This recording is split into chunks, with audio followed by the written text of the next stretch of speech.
My name is Dr. Elena Marrow. I was 33 years old the night my younger brother arrived unconscious in my emergency department after spending 6 years telling my family I was a fraud. Not a disappointment, not unstable, a fraud. According to my brother Caleb, I never finished law school, never passed the bar, never became anything except good at pretending to be successful online. My parents believed him so completely, they stopped speaking to me before my graduation ceremony even happened. They missed my oath ceremony, my first courtroom win, my engagement, every birthday for 6 years. Then one snowy February night in Minneapolis, the hospital paged the attending neurosurgeon on call. Me. And when my mother looked through the trauma room glass and saw my name stitched above the surgical scrubs, she physically stumbled backward into a chair. That was the moment the lie finally lost oxygen. But to understand why that moment mattered so much, you need to understand how invisible people slowly disappear inside certain families. Growing up in the Marrow household meant orbiting Caleb. Caleb was magnetic, funny, athletic, beautiful in the effortless way some people are beautiful before they even understand what attention costs. Teachers adored him. Neighbors adored him. My father treated his little league games like presidential events. Meanwhile, I became the intense one. That was the family label assigned to me at 13. Not smart, not hard-working, intense. A word people use when they want your ambition to sound slightly embarrassing. I spent most of childhood in libraries while Caleb collected applause without trying. And honestly, I didn't even resent him at first. I just wanted someone to look at me with the same brightness. One memory still lives in me sharper than the others. Senior year, state debate finals. I won first place in Illinois. The same weekend, Caleb scored 2 touchdowns during a regional football game. Guess which event my parents attended? When I came home carrying the trophy, my father glanced up from Caleb's highlight video and said, "That's nice, Lena. That's nice." I learned something dangerous that year. People eventually stop offering parts of themselves where no one looks. So I stopped trying emotionally. Instead, I focused on achievement. Scholarships, internships, top grades, and eventually, Harvard Law. The acceptance letter arrived during a thunderstorm. My mother actually cried reading it. Dad shook my hand awkwardly, like I was a business colleague instead of his daughter. Then he said 6 words I carried for years. You might actually become somebody. Not, we're proud of you. Not, we love you. Become somebody. As if I'd existed experimentally before then. Still, I treasured it. That's the heartbreaking thing about neglected children. Tiny scraps of approval feel enormous. Caleb changed after that. Subtly at first. Questions about my classmates, my internships, my professors. He suddenly wanted details about my life. I mistook curiosity for care. That was my first mistake. My second mistake happened during my final year of law school. My fiancé Daniel was diagnosed with severe bipolar disorder after a psychotic break. Everything collapsed fast. Hospitalizations, medication failures, paranoia. I took emergency leave for 1 semester to help stabilize him because he had no surviving family nearby. Harvard approved everything officially.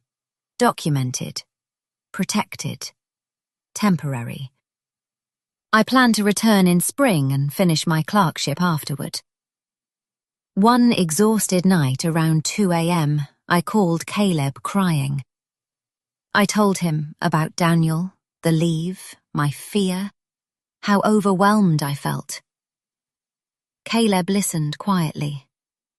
Then he said, "Don't worry. Mum and Dad don't need extra stress right now. I'll keep this between us." 3 days later, my father called me screaming. "You dropped out!" I was standing inside a psychiatric ward hallway when the call came. "What?" "Caleb told us everything." Everything. Such a dangerous word, because liars hide inside it beautifully. Dad's voice turned cold. "All those loans, all those sacrifices, and you just quit?" "I took temporary leave." "Your brother said you were hiding it because you're embarrassed." My mother started crying in the background.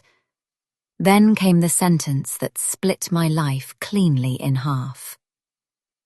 "You're not manipulating this family anymore." Manipulating. I remember staring at the hospital floor tiles thinking, this can't actually be happening.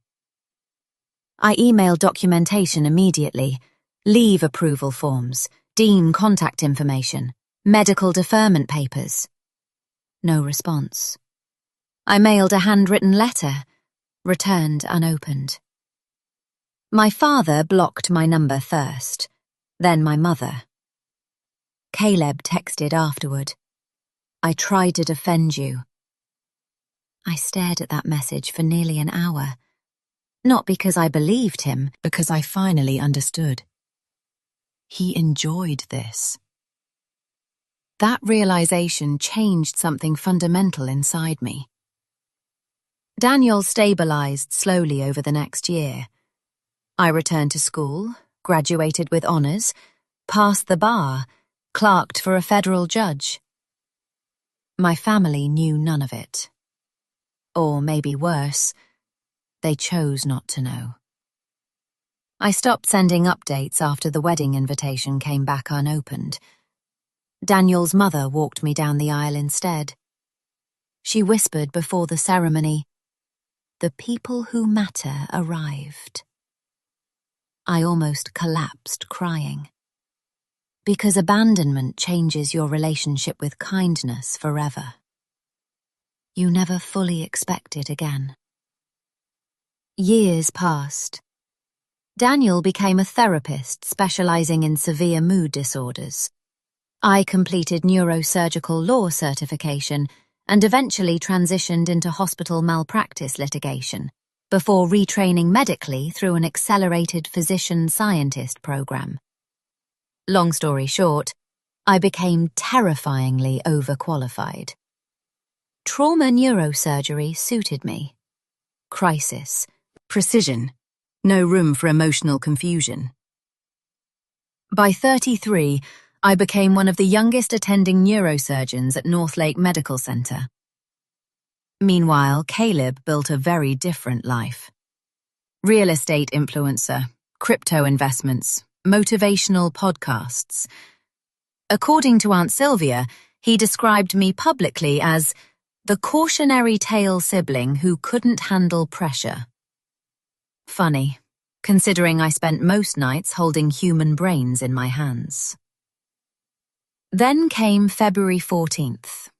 Snowstorm, black ice, 3-car collision. The trauma pager activated at 1:11 a.m.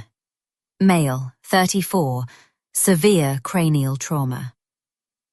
I entered the trauma bay reading scans on a tablet. Then I saw the patient name. Caleb Marrow. For one full second, my body forgot movement.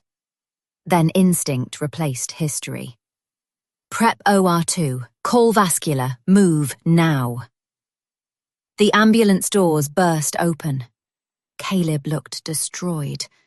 Blood in his hairline, collapsed pupil response, internal cranial bleeding. And behind the stretcher came my parents. Older now, Smaller somehow. My mother grabbed a nurse desperately. "Please save my son!" The nurse pointed toward me automatically. My father looked up, saw the badge. Dr. Elena Marrow, attending neurosurgery. Everything stopped. Not dramatically, quietly. Like a building realizing its foundation cracked years ago. Mum's face lost all colour. Dad actually whispered, "No." I didn't stop moving. "Family waits outside," I said professionally. My voice sounded almost unfamiliar to me. Controlled, flat, safe. Inside the operating room, Caleb became anatomy instead of history. That's the mercy medicine gives you. There's no room for revenge under active hemorrhaging. Only decisions. Only skill. 4 hours and 12 minutes later, I closed the final incision. Caleb survived. Barely. I removed my gloves slowly while another surgeon studied me carefully. "You okay?" he asked. Not really, but I nodded anyway. Then I walked into the waiting room. My parents stood immediately, my mother already crying. "Elena." Not Lena. Not after all these years. Now, suddenly, Elena. Funny how quickly people recover your full humanity once your title impresses them. "Your son survived surgery," I said calmly. Dad stared at my badge continuously. You're really a doctor?" I looked directly at him. "I've been one for years." The silence afterward felt surgical, precise, sharp, unavoidable. Mum shook violently. "Caleb told us you left school." "I did leave temporarily." Dad swallowed hard. "He said you disappeared." "I sent documentation." No answer. "I mailed letters." Nothing. "You returned my wedding invitation unopened." My mother covered her mouth immediately. And there it was. The truth finally cornered them. Not because I screamed, because reality became physically undeniable. A nurse approached carefully beside me. "Dr. Marrow, administration asked if you're still attending tomorrow's keynote dinner?" Mum blinked. "What keynote dinner?" The nurse smiled politely. "She's receiving the National Excellence in Trauma Leadership Award." The damage that sentence caused. I almost felt sorry for them. Almost. Dad sat down heavily, like his legs stopped negotiating with gravity. My mother whispered, "Oh my God." No one spoke for several seconds. Then Dad asked the question that revealed everything. "Why didn't you fight harder for us?" That question.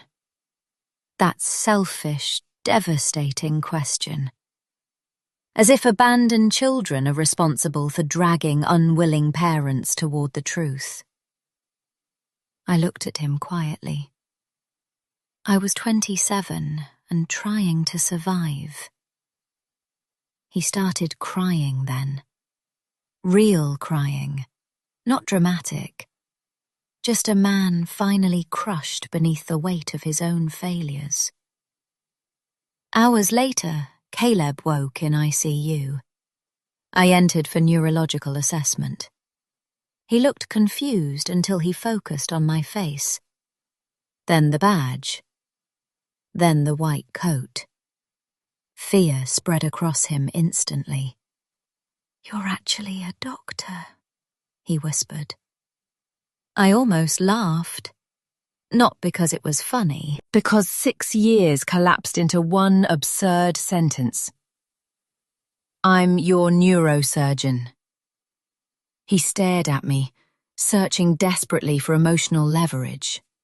The old Caleb strategy. Charm, victimhood, performance. But hospitals are brutal places for performance.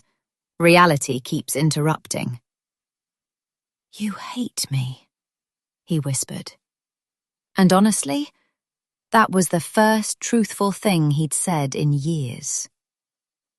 I don't hate you, I answered quietly.